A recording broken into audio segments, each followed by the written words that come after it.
Jocelyn de Pas de doigts, pas de CETA. Je viens de repérer un débutant qui est en train de courir vers le mur sans s'être réchauffé. Demande la manœuvre à effectuer. Je répète, demande la manœuvre à effectuer. Intersection required. Dis donc toi, tu serais pas en train d'essayer d'aller grimper alors que tu te serais pas échauffé? Je croirais pas comme ça, mais s'échauffer c'est important. Je suis juste venu grimper, je vois pas de problème. Ok? Alors tu peux me suivre un peu, parce que sinon, à la fin de la séance, si t'as de la chance, tu seras juste fatigué. Mais si t'as pas de bol, bah, peut-être que tu vas te faire mal à la cheville. Et si t'as encore moins de chance, peut-être que dans plusieurs semaines, tu vas continuer de grimper sans t'échauffer et t'auras mal ici, une petite tendinite au coude, une petite tendinite au poignet, enfin tout ça. Donc, viens avec moi, on va s'échauffer. Toi, t'es en train de courir, donc tu vas continuer encore un peu. Un minimum de cardio, histoire de te chauffer. Donc ça peut être des montées de genoux, et plus de jack.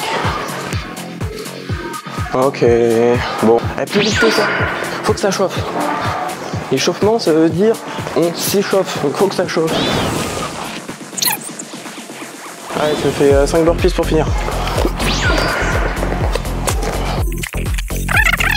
Super, maintenant, viens avec moi, on va faire quelques exos à l'élastique. Souvent, tu auras des élastiques dans la salle. Bon là, ici, c'est pas de bol, ils ont l'air hyper tendus. Du coup, avant de commencer, on va y aller mollo avec un élastique assez léger. C'est vraiment juste histoire de se préparer. Regarde ça là. C'est écrit ici. Échauffement, échauffement, échauffement. Et ici, comment bien m'échauffer. Donc, ouais, j'ai rien inventé. Hein. Si c'est écrit dans la salle, c'est qu'il faut le faire. Allez, bien faire pour commencer tout doucement. Tu vas chercher dans l'arrière, hop, comme ça. Essaye de garder ton élastique assez tendu. Tu fais ce qu'on appelle des dislocations d'épaule. Fais des grands mouvements. À l'élastique, tu peux te booster énormément de choses. Moi j'aime bien un petit élastique pour faire ça. Mais t'es complètement pareil. Ouais, tu me refais 5 pompes maintenant. Un des plus importants, c'est de bosser la coiffe des rotateurs. Et il existe plein d'exos pour la solliciter, mais un des plus simples, c'est celui-ci. Ah ouais, je le connais cet exo, c'est facile. Tu fais comme ça, tu serres bien tes coudes. Ok, tu serres les coudes. Tu vas sentir que ça va travailler derrière. Ah oui, je comprends. Ah oui, effectivement, c'est un peu plus dur. Donc, si tu veux être sûr de bien l'activer, tu bloques ton coude. Tu fais un bras par un bras. Donc là, j'ai bloqué mon coude gauche. Tu vas bouger avec le coude droit. Voilà, comme ça, tout doucement. Tu vas sentir que ça chauffe, tu restes bloqué et tu descends. C'est un des exos les plus importants pour la coiffe des rotateurs, donc pour ton épaule. Ensuite, on va faire des exos de poignet. Donc, pour les poignets, je pense que tu connais cet exo, plein de gens qui le fait. Bah, s'il te plaît, ne le fais pas, ou si tu le fais de cette manière-là, squeeze vraiment, enfin, serre vraiment les poignets et fais en sorte que ça travaille, tu vois. Faut pas que ce soit un mouvement comme ça où il n'y a rien qui bosse.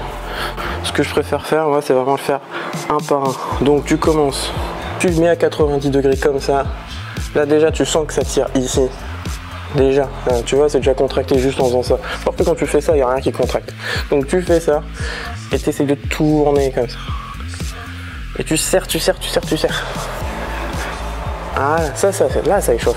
Ok? Et tu peux faire enchaîner cet exercice avec un peu les mains, ça va commencer à les préparer, à les travailler. Ok? Ah, comme ça, ok, oui. Je peux faire ça. Oui, ok, effectivement, ça travaille plus. Je peux le faire comme ça aussi. Tac, comme ça, tu vois? Ça squeeze. Ouais, je sais bien. Ok, je suis chaud là. C'est bon, je suis chaud. Bon, on peut grimper maintenant? Allez, dis-moi qu'on peut grimper. Non, on n'a pas encore fini.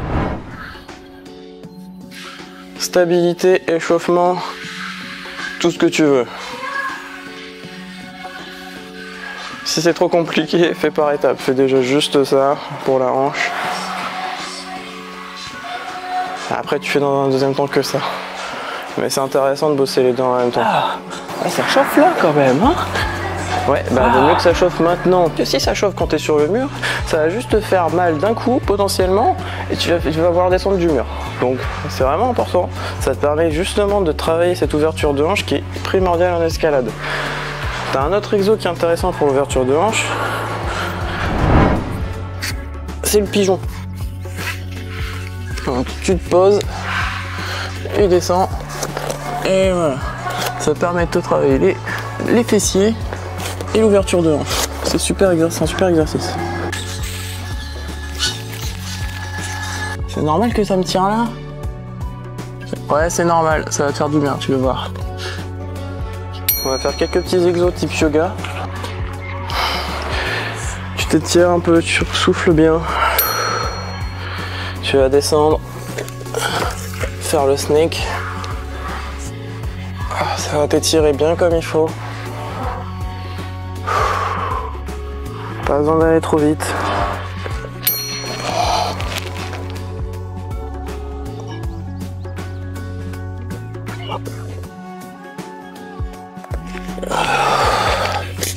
C'est plusieurs mouvements qui permettent de travailler la mobilité de différentes parties de ton corps qui seront utiles en escalade. C'est des exos que tu retrouves en yoga. C'est aussi des exercices de kiné. Je ne les fais peut-être pas parfaitement, mais par contre, ça sera très pratique pour toi. De base, déjà parce que ça met un peu de ton poids sur tes poignets, en activation sur tes poignets, tu vois. Ça étire ton dos, ça étire tes jambes. Ça prépare un peu tes cervicales à quelques mouvements. C'est vraiment très complet.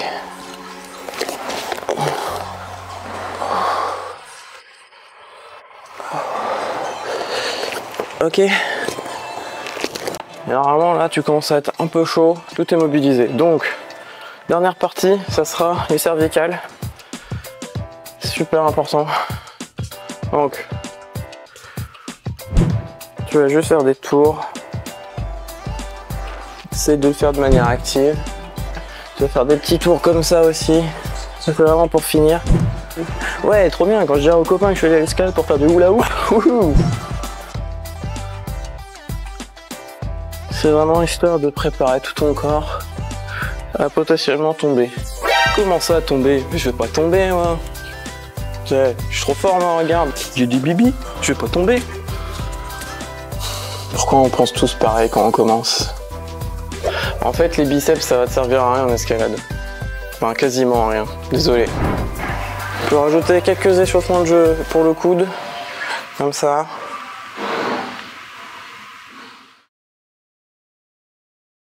On est bon là maintenant, je peux aller grimper quand même. Tu vas pouvoir aller sur le mur. Mais pour commencer, s'il te plaît, avant de grimper, est-ce que tu sais chuter?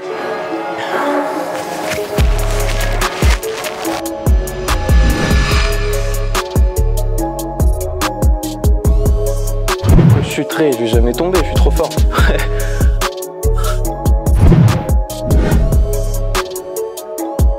Ok, t'as gagné.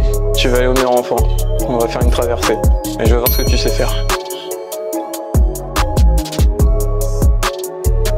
Oh non, pas le mur enfant.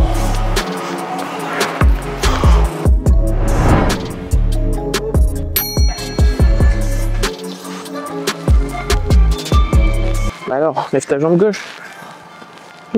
Comment je fais? Saute sur ta jambe droite.